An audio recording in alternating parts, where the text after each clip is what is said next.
माना कि शहरों के शहंशाह लोग महलों में रहते हैं, माना कि शहरों के शहंशाह लोग महलों में रहते हैं, लेकिन इस जसपुर को चलाने के लिए मनोरा के जंगल से लोग आते हैं। हौसलों के असली इम्तिहान अभी बाकी है, हौसलों के असली इम्तिहान अभी बाकी है, इरादों का असली उड़ान अभी बाकी है। अभी तो नापी है मुट्ठी भर ज़मीन, आगे सारा आसमान बाकी है। धन्यवाद। छत्तीसगढ़ के जसपुर जिला के जसपुर विधानसभा क्षेत्र क्रमांक 12 में निर्दलीय प्रत्याशी के रूप में पर्चा दाखिल किए हैं मनोज भगत जी। जब से पर्चा दाखिल किए हैं निर्दलीय प्रत्याशी के रूप में, तब से सारे राजनीतिक दल की नींद उड़ी हुई है। नामांकन दाखिल करने आए थे पूरे गाजा बाजा हुजूम जन सैलाब के साथ, और इन दिनों जन संपर्क में पूरे फील्ड में लगे हुए हैं। मुझे फील्ड के दौरान ही मिल गए थे। हेलो गाइज, कैसे हैं आप सब? उम्मीद करता हूं कि आप लोग सब अच्छे ही होंगे। सो फ्रेंड्स, हमारे छत्तीसगढ़ में विधानसभा चुनाव है, आप सबको पता ही होगा। तो बहुत लोग निर्दलीय प्रत्याशी के रूप में और बहुत लोग पार्टी में पर्चा दाखिल किए हैं। इस वक्त हमारे साथ है मनोज भगत, जो कि निर्दलीय प्रत्याशी के रूप में पर्चा दाखिल किए हैं। इनसे जानेंगे इनके मुद्दे क्या हैं और जीत के आते हैं तो जसपुर की जनता के लिए क्या करेंगे। सबसे पहले आप बताइए, पहले मेरे को पता है कि आप बीजेपी में थे, बीजेपी से अचानक डिस्कनेक्ट हो गए और निर्दलीय पर्चा भरे हैं, उसके संबंध में पहले जी, सबसे पहले नमस्कार सबको बोलना चाहूँगा आपके यूट्यूब माध्यम से, जो भी सुन रहे हैं। तो जैसा कि सवाल आया कि पहले आप बीजेपी में काम कर रहे थे, ये बात सच है। मैं जब से राजनीति में आया हूँ तब से मैं बीजेपी के लिए काम किया हूँ। 2000 सन से दिलीप सिंह जूदेव जी को हमने अपना गांव लिए थे, उस समय उनके साथ काम किया और दिल्ली गया और माननीय स्वर्गीय अटल बिहारी वाजपेयी के साथ में सभा वगैरह का कार्यक्रम में शामिल हुए। इस तरह से लंबा समय से मैं काम किया हूँ राजनीति में, लगभग 23 साल। लगभग 23 साल, सही आंकड़ा, बीजेपी में। तो काफ़ी बड़ी पार्टी है, बड़े बड़े नेताओं से उठना बैठना, बातचीत करना, काफ़ी तजुर्बा हासिल किया हूँ। अचानक क्या हुआ जो बीजेपी से डिस्कनेक्ट हो गए, उसके बारे में? सही बात, सबसे मुख्य कारण ये है बीजेपी को छोड़ने का मेरा। आज निर्दलीय प्रत्याशी के रूप में खड़ा हुआ हूँ जसपुर क्षेत्र क्रमांक 12 से। तो बीजेपी पार्टी छोड़ने का मुख्य कारण ये है कि जिस प्रत्याशी को लेकर क्षेत्र में काफ़ी विरोध है और हम कार्यकर्ता मिल के बड़े पदाधिकारी, मंडल स्तर के जितने पदाधिकारी थे जसपुर क्षेत्र में, सभी ने आवेदन भी दिए थे।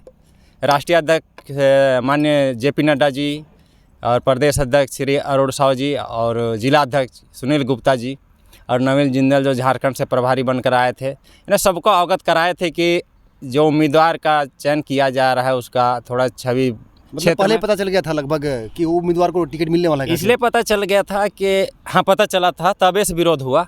और हम लोग को ग्रामीण क्षेत्र में जैसे भ्रमण करते हैं तो लोकल मतलब गांव से जुड़े हुए लोग हैं, पब्लिक से डायरेक्ट कनेक्ट है। तो क्षेत्र में जैसे जाएंगे कभी भेंट मुलाकात के हिसाब से, काम के हिसाब से, तो बोला जा रहा था पहले से कि रायमुनी को टिकट ना दिया जाए भाजपा से, और हमने विरोध किया। उसी बात को लेकर बड़े नेताओं को अवगत कराए। उसके बावजूद भी जब टिकट दिया गया तो जिसका विरोध हो रहा है हमने भी विरोध कर दिया और उसी के लिए संघर्ष करो, उसके लिए वोट अर्जित करो, ये संभव नहीं लगा, इसलिए मैंने निर्दलीय प्रत्याशी के रूप में खड़ा हुआ। अच्छा, इस वक्त आपके क्या मुद्दे हैं, क्या घोषणा पत्र है आपके? मेरे पास लंबा घोषणा पत्र है, मैं उसको देख के बता रहा हूँ। 11 पॉइंट में है, कुछ मेन पॉइंट इस तरह से है, जैसे स्थानीय यहाँ के पब्लिक है, जनता है, जो टैक्स पे करते हैं, भारत के नागरिक हैं, उनको आदिवासी क्षेत्र होने के नाते यहाँ के लोगों को स्थानीय खनिज जैसे बालू हो, ईंट हो, वनस्पति से संबंधित जितने भी संसाधन हो, उसका टैक्स मुक्त किया जाए ताकि वो घर द्वार अच्छे से बना पाएँ। ये पहला है। अभी टैक्स लगता है ना सब में? अभी टैक्स लेते हैं, टैक्स देते हैं। और यहाँ के लोगों का आर्थिक स्थिति को बढ़ाने के लिए स्वरोजगार को बढ़ावा देना, कौशल विकास को जागरूकता से बृहद पैमाने में काम करना, और यहाँ के संसाधन है जैसे पानी है उसको खेती के योग्य बनाना, जैसे बारहमासी नाले हैं उसको ऊंचे पहाड़ों तक लेके जाना और वहाँ से उसका इस्तेमाल करना खेतों में। और है गुणवत्तापूर्ण शिक्षा, जैसे आज की शिक्षा स्थिति पहले की तुलना में बहुत कमज़ोर हो गई है ऐसा लगता है। काहे कि पढ़े लिखे लोग बेरोज़गार घूम रहे हैं, वो अपना जो जीविका है उसको बहुत मुश्किल से अरेंज कर पा रहे हैं, व्यवस्था कर पा रहे हैं। शिक्षा ये हो कि अच्छा जीवन शैली जीने को सिखाए। आज ये बेरोज़गारी पढ़ने लिखने के बाद ही बेरोज़गारी हो रहा है, ये शिक्षा की कमज़ोरी है। तो ये ऐसे शिक्षा नीति बनाया जाए कि आदमी पढ़ लिख के अपना स्वावलंबन बन सके और औरों को रोज़गार दे सके। ये नहीं कि रोज़गार के लिए मत भटके।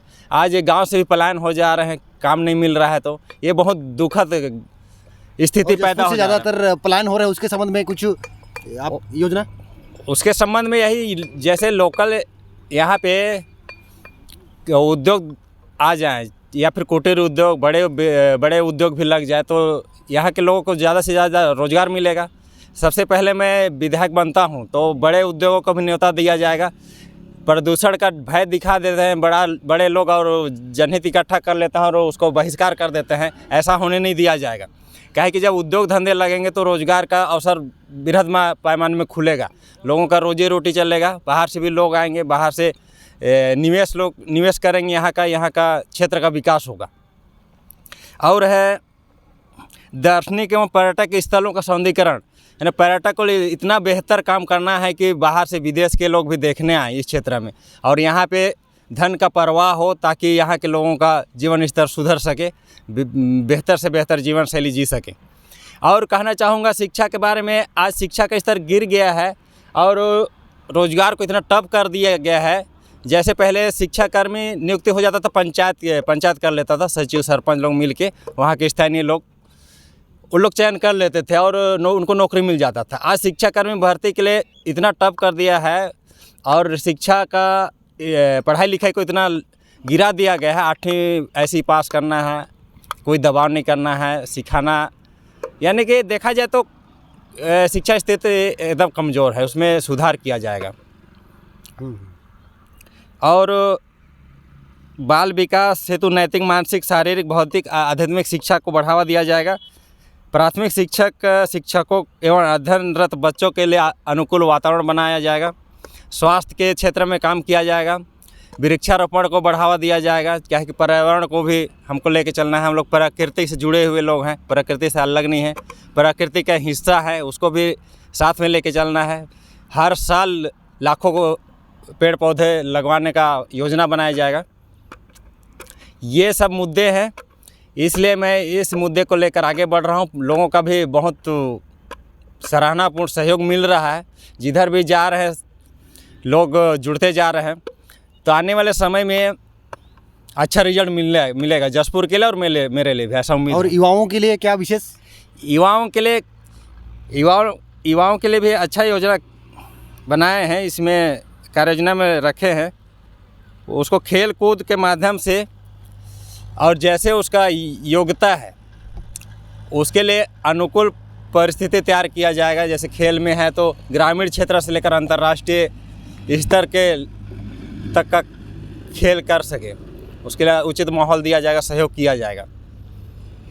अच्छा, और जो एमपी सीधी कांड का असर इधर देखने को मिल रहा है, आदिवासी के ऊपर एक ब्राह्मण पेशाब कर दिया था, उसका असर देखने को मिल रहा है क्या? उसका असर तो अभी तक हम भी बात नहीं किए हैं और लोग अभी तक नहीं किया। बीजेपी का वो था, प्रतिनिधि था, बीजेपी का प्रतिनिधि था, बीजेपी के शासन ने उस पर एक्शन लिया, बुलडोजर चलवाया था, तो उसका असर देखने को नहीं मिल रहा है अभी तक। शायद भूल चुके हैं, उसको बताना पड़ेगा। और विशेष जनता के लिए? विशेष जनता के लिए ये रहेगा कि इस बार ना कमल ना कांग्रेस, इस बार निर्दलीय प्रत्याशी को जोर दिया जा रहा है। तो विशेष से विशेष काम होगा इन मुद्दों पे। और अभी तक तो यही विशेष रहेगा। तो आपके कार्यकर्ता पूरा विधानसभा में फैल गए हैं? मेरे कार्यकर्ता इधर कार्यकर्ता ने कहना चाहिए मेरा परिवार ही है। ये शंख नदी से लेकर कन्हर नदी तक, चंपा हो चाहे इधर बगीचा हो, इधर आरा हो, लोदाम हो, मनोरा तो घर ही है। अपना खानदान चारों दिशा में है। अच्छा, खानदान के लोग ही काम कर रहे हैं। मेरे को ज़्यादा बताने की ज़रूरत नहीं पड़ रही, ज़्यादा दौड़ धूप भी करने की ज़रूरत नहीं पड़ रही। सबको कुछ मीडिया से मिल जा रहा है, कुछ फ़ोन माध्यम से, और कुछ तो खुद से काम में लगे हुए हैं कि सब अपने खर्चे से खर्चा ज़्यादा व्यय नहीं करना पड़ रहा है। खुद अपने अपने जगह में रह के ही आपस में बात करके माहौल को क्रिएट कर रहे हैं, बढ़िया बना रहे हैं। यहाँ जसपुर विधानसभा में लगभग 2 लाख से ऊपर मतदाता है, तो 2,25,000। हाँ, तो कितना वोट लाने का उम्मीद है? 1 लाख से ऊपर तो आना तय है। 1 लाख वोट? 1 लाख वोट। तुरंत निजघाट जाइए, कभी दौरा में जाइएगा, पूछिएगा लोगों से किसका बात चल रहा है। जिधर भी जाएगा मनोज भगत निर्दलीय प्रत्याशी टॉर्च हम में ही देने की बात करेंगे। इधर बीजेपी और कांग्रेस की बात करें तो उधर नहीं जा रहे इस बार? बीजेपी का वही शुरू से जिस प्रत्याशी का विरोध हो और उसी के लिए वोट मांग रहे हैं तो शुरू से ही विरोध हो रहा है। और कांग्रेस से इनका नीति बहुत ही कमज़ोर रहा। कांग्रेस का नीति सिर्फ नरवा गरवा के बारे में फोकस किया गया, वो भी विफल रहा। वही महत्वाकांक्षी योजना थी। आज गोठानों में, गांव में देखें तो एक भी गाय बैल नहीं दिखेगा। ये 100% सही बात है। इसका विरोध भारतीय जनता पार्टी में रह के भी किया था मैं तो। और नया काम कांग्रेस के शासनकाल में देखने को नहीं मिला, नरवा गरवा छोड़ के। जी, अगर जीत के आते हैं तो जसपुर जनता खुशहाल रहेगी? मतलब 100% खुशहाल रहेगी। हर वोटर्स जीतेगा तो खुशी का तो माहौल रहेगा ही रहेगा, ये तो तय है। हर कोई एंजॉय करेगा और ये परिवेश ही चेंज हो जाएगा। आज देखिए, आज़ादी हुए 75 साल हो गए, गांव का विकास क्यों नहीं हो पाया? सबसे ज़्यादा गांव में ही लोग रहते हैं, गांव के लोग ही ज़्यादा टैक्स देते हैं। तो बड़े बड़े ये घर बन गए हैं। खून पसीना तो पब्लिक वाहन करता है ना, पब्लिक का खून पसीना निकलता है, लेकिन उनका उद्धार क्यों नहीं हुआ? आज क्यों डेवलप नहीं कर पाए? उसका कारण यही कि जागरूक नहीं हो पाए। पहली बात तो हम जागरूकता लाने की भी कोशिश कर रहे हैं। ये काम पहले से भी कर रहे थे और आज तो और बड़े पैमाने पर ये मौका मिला है और चुनाव का माहौल भी आ गया है। इस माहौल में भी जागरूकता लाने की कोशिश कर रहे हैं और जिस दिन जागरूक हो गया उस दिन जितने भी शोषित वर्ग हैं उन लोग सबका जीवन शैली सुधर जाएगा। आज इंडिया की बात करें तो इंडिया में सबसे रिचेस्ट आदमी रहता है दुनिया का, और उसी देश में एक आदमी गुफा में जीवन यापन कर रहा है। ये सामाजिक विकलांगता कहना चाहिए, या अपंग जैसे सामाजिक स्थिति है। इस स्थिति को सुधारना बहुत ज़रूरी है, उसके लिए मैंने कदम बढ़ाया है। और जितने भी सुन रहे हैं, मैं सबसे निवेदन करूंगा, अपील करूंगा कि इस बार टॉर्च हमें वोट दे और इस क्षेत्र को विकास की धारा में जोड़े। यानी कि आपको टॉर्च छाप मिला है? या मेरे को टॉर्च छाप मिला है इस जसपुर को रोशन करने के लिए। माना कि शहरों के शहंशाह लोग महलों में रहते हैं, लेकिन इस जसपुर को चलाने के लिए मनोरा के जंगल से लोग आते हैं। हौसलों के असली इम्तिहान अभी बाकी है, हौसलों के असली इम्तिहान अभी बाकी है, इरादों का असली उड़ान अभी बाकी है। अभी तो नापी है मुट्ठी भर ज़मीन, आगे सारा आसमान बाकी है। धन्यवाद। आपका नाम क्या है भाई? मेरा नाम बसंत कुमार भगत है। हाँ, मैं तो क्या बोलना चाहेंगे घोषणा पत्र के बारे में मनोज भगत का? देखिए, आम आदमी जनता के लिए बहुत ही अच्छा है। जनहित के बारे में सोचे हैं इन्होंने, सोचा है स्वास्थ्य के बारे में, शिक्षा के बारे में। जब स्वास्थ्य विकास होगा, शिक्षा का विकास होगा, तभी लोगों का मानसिक विकास होगा। मानसिक विकास से ही लोग डेवलपमेंट कर पाएंगे। सबसे ज़रूरी मानसिक विकास ही है। उसके अलावा इन्होंने कृषि के बारे में भी सोचे हैं। जगह जगह डैम बनाने के लिए सोचे हैं। अगर जगह जगह डैम बन जाएगा छोटे नालों में, तो खेती किसानी अच्छे से अपना कृषि कर सकते हैं। तो क्या रुझान आ रहा है? आप लोग घूम रहे फील्ड में, तो कैसा रिस्पॉन्स कैसा आ रहा है? बहुत अच्छा रिस्पॉन्स है। कहीं कि घूमते घूमते मिलते हैं, सब बताते हैं कि यार आप लोग का घोषणा पत्र बहुत अच्छा है। उसमें विचार करने के लिए बोलते हैं। हम लोग साथ में बैठकर विचार भी करते हैं और बहुत खुश होते हैं।